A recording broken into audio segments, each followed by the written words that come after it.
JMC Church. JMC means Christian greetings, which means victory to the Messiah. My name is Kiran Lama and I am serving the Lord in Nepal around like 14 years now. I just want to say thank you, church. Thank you all the body of the church that who has helped us to excel the ministry in Nepal. The Sugar Creek came as a partnering with us, and it was a great help for us to excel in ministry. Through your help, we were able to penetrate the gospels to the places where the gospel need to preach. And we have seen churches where the church need to be planted. And not only the resources that you have sent to us, but you have sent the people of God from your church who have flew 22 hours to be in these nations and ate our food, and they have walked with us. They have done ministry with us. So my name is Lipok. I live in the city of Mumbai, and my partnership with Sugar Creek Baptist Church has been 5 years now. So the work here in Mumbai is like, it is a city of 25 million. And so when we first started the work here, Sugar Creek came to help us. In fact, the Sugar Creek was the only team that had come and helped us develop my team, because my teams were all new. And I want to thank you all for sending teams and praying for us and helping us financially in all these aspects. Today we have 410 UUPGs engaged, which has first generation or second generation churches. Along with that, the Red Light Ministry was burdened out with the partnership with Sugar Creek Baptist Church.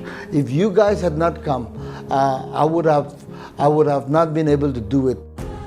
We went in together, partnered together. Today we see the Red Light Ministry that has really caught the vision. And so far we've been able to rescue more than 200 ladies from the red light areas and planted many more churches among the red light areas also. Working with our ministry partners in Nepal was just an unbelievable, amazing experience that greatly enriched my life.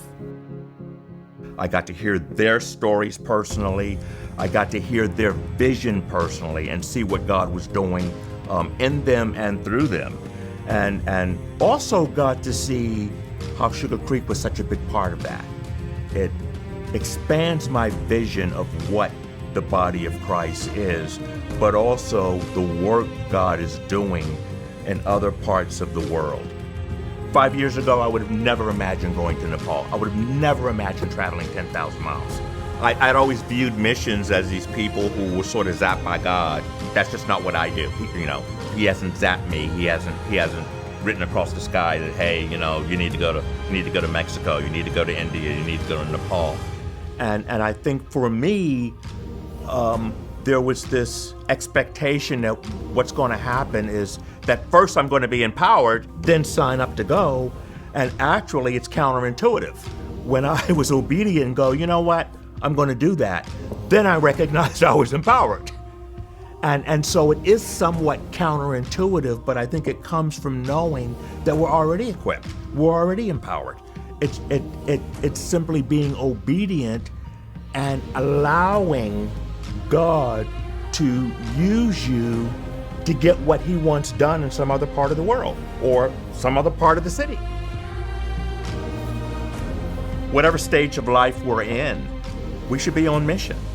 And I think the question to ask God is what that looks like in your life for your particular stage of life. And trust God that He will reveal that to you and then act upon the opportunities that He presents to you.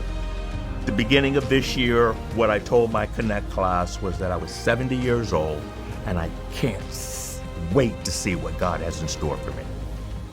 And that's how I want to live out the remainder of my life and trust Him to shape me, to lead me, to coach me as to how I can best glorify Him.